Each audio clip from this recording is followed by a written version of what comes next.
Video ਸ਼ੁਰੂ ਕਰਨ ਤੋਂ ਪਹਿਲਾਂ ਬੈਲ ਆਈਕਨ ਦਾ ਬਟਨ ਦਬਾ ਦਿਓ। ਸਾਡਾ ਚੈਨਲ ਪੰਜਾਬੀ ਸਾਂਝ ਸਬਸਕ੍ਰਾਈਬ ਕਰਨਾ ਨਾ ਭੁੱਲੋ।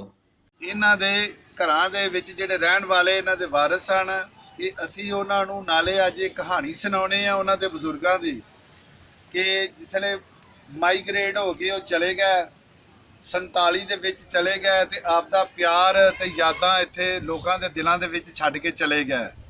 ਜਿਹੜੇ ਮੇਰੇ ਵੀਰ ਪੱਟੀ ਵਾਲੇ ਤੋਂ ਆਏ ਇਹ ਅੱਜ ਇੱਥੋਂ ਦੇ ਮਾਲਕ ਨੇ, ਇਹਨਾਂ ਦੀ ਜ਼ਿੰਦਗੀ ਬੜੀ ਅੱਛੇ ਤਰੀਕੇ ਦੇ ਨਾਲ ਗੁਜ਼ਰ ਰਹੀ ਹੈ ਤੇ ਤੁਹਾਨੂੰ ਬੀਤੇ ਸਮੇਂ ਦੀਆਂ ਗੱਲਾਂ ਸੁਣਾਉਣੇ ਆ ਸਰਦਾਰ ਜਾਗਰ ਸਿੰਘ ਲਾਟੀ ਦੀਆਂ। ਬਾਬਾ ਜਮਰੇਜ ਸਿੰਘ ਲਾਟੀ ਤੇ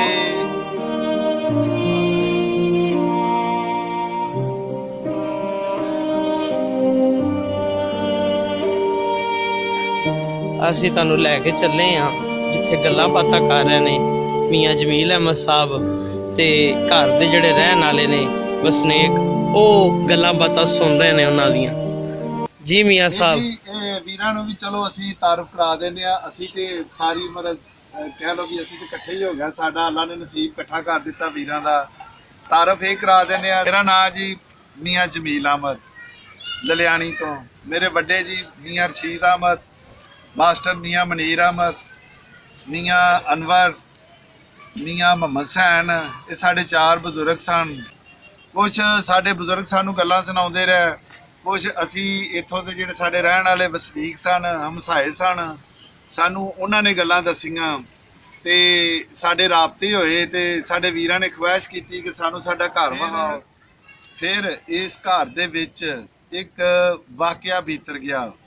ਵਾਕਿਆ ਇਹ ਬੀਤ ਗਿਆ ਕਿ ਜਿਹੜਾ ਸਰਦਾਰ ਜਾਗਰ ਸਿੰਘ ਤੇ ਸਰਦਾਰ ਦਾਗਰ ਸਿੰਘ ਦਾ ਬਾਪ ਸੀ ਬਾਬਾ ਸਰੈਣ ਸਿੰਘ, ਉਹਨਾਂ ਨੂੰ ਪਿੰਡ ਵਾਲਿਆਂ ਨੇ ਆਖਿਆ ਕਿ ਆਪਦੇ ਜਿਉਂਦਿਆਂ ਤੇਰੀ ਇੰਨੀ ਜਾਇਦਾਦ ਹੈ, ਤੂੰ 500 ਕਮਾ ਦਾ ਮਾਲਕ ਹੈ, ਆਪਣੀ ਜਿਹੜੀ ਜਾਇਦਾਦ ਆ ਆਪਣੇ ਬੱਚਿਆਂ ਨੂੰ ਆਪਦੇ ਜਿਉਂਦਿਆਂ ਵੰਡ ਦੇ। ਉਹਨੇ ਜਿਸ ਵੇਲੇ ਜਾਇਦਾਦ ਵੰਡੀ 9 ਮਣ ਚਾਂਦੀ 2 ਭਰਾਵਾਂ ਨੂੰ ਉਹਨੇ ਵੰਡ ਕੇ ਤੇ ਦਿੱਤੀ।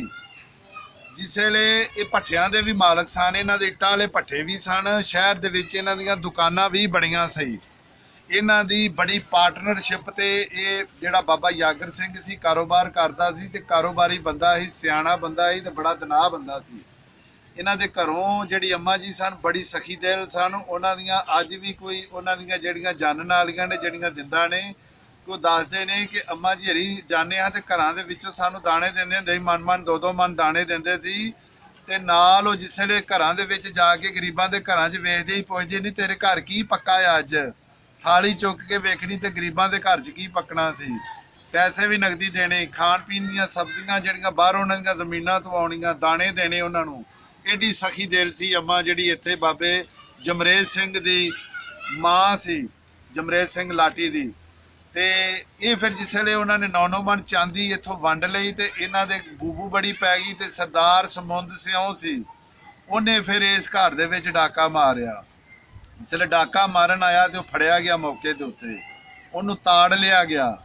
ਫਿਰ ਕੁਝ ਬੰਦੇ ਆਖਣ ਵੀ ਇਹਨੂੰ ਮਤਲਬ ਜਾਨੋਂ ਮਾਰ ਦਈਏ, ਲੇਕਿਨ ਉਹਨਾਂ ਨੇ ਸਰਦਾਰ ਜਾਗਰ ਸਿੰਘ ਨੇ ਆਖਿਆ ਨਹੀਂ, ਇਹਨੂੰ ਜਾਨੋਂ ਨਹੀਂ ਮਾਰਨਾ, ਇਹ ਗਲਤੀ ਨਾਲ ਆ ਗਿਆ ਜਾਂ ਇਹਨੇ ਗਲਤੀ ਕੀਤੀ ਹੈ, ਲੇਕਿਨ ਮੈਨੂੰ ਮੇਰੇ ਰੱਬ ਨੇ, ਮੇਰੇ ਮਹਾਰਾਜ ਨੇ ਮੈਨੂੰ ਬਚਾ ਲਿਆ, ਲਿਆਦਾ ਮੈਂ ਇਹਨੂੰ ਪੁਲਿਸ ਦੇ ਹਵਾਲੇ ਕਰ ਦਿਆਂਗਾ। ਉਹਨਾਂ ਨੇ ਫਿਰ ਉਹਨੂੰ ਸਰਦਾਰ ਸਮੁੰਦ ਸਿੰਘ ਨੂੰ ਪੁਲਿਸ ਦੇ ਹਵਾਲੇ ਕਰਕੇ ਤੇ ਉਹਨੂੰ ਫੜਾ ਦਿੱਤਾ। ਫਿਰ ਉਹ 7 ਸਾਲ ਉਹਨੂੰ ਸਜ਼ਾ ਆਈ ਤੇ ਕੁਛ ਹੁੰਦਾ ਜੇਲ੍ਹ ਦੇ ਵਿੱਚ ਲੜਾਈ ਹੋ ਗਈ। ਬੰਦਾ ਬਹਾਦਰ ਸੀ ਸਰਦਾਰ ਸਮੁੰਦ ਸਿੰਘ, ਲੇਕਿਨ ਅਸੀਂ ਸਮਝਦੇ ਹਾਂ ਕਿ ਵਕਤ ਤੇ ਕਿਹੜੀ ਮਜਬੂਰੀ ਨਾਲ ਉਹ ਗਲਤੀ ਕਰ ਗਿਆ, ਇਸ ਘਰ ਦੇ ਵਿੱਚ ਉਹ ਡਾਕਾ ਮਾਰਨ ਆ ਗਿਆ, ਲੇਕਿਨ ਉਹਦੀ ਖੁਆਇਸ਼ ਪੂਰੀ ਨਾ ਹੋ ਸਕੀ।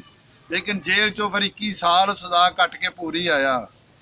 ਲੇਕਿਨ ਉਹ ਵਕਤ ਦੇ ਨਾਲ ਫਿਰ ਉਹ ਬਦਲ ਗਿਆ। ਇਨਸਾਨ ਇਹ ਗਲਤੀ ਦਾ ਪੁਤਲਾ ਹੈ, ਲੇਕਿਨ ਫਿਰ ਬਾਅਦ ਦੇ ਵਿੱਚ ਉਹਨੇ ਅੱਛੇ ਵੀ ਕੰਮ ਕੀਤੇ ਤਾਂ ਕਿ, ਲੇਕਿਨ ਨਾ ਅੱਜ ਵੀ ਇਹ ਮਿਸਾਲ ਸਾਡੇ ਪਿੰਡ 'ਚ ਬੜੀ ਮਸ਼ਹੂਰ ਹੈ ਕਿ ਇਸ ਘਰ ਦੇ ਵਿੱਚ ਸਮੁੰਦ ਸਿਉਂ ਨੇ ਡਾਕਾ ਮਾਰਿਆ ਸੀ।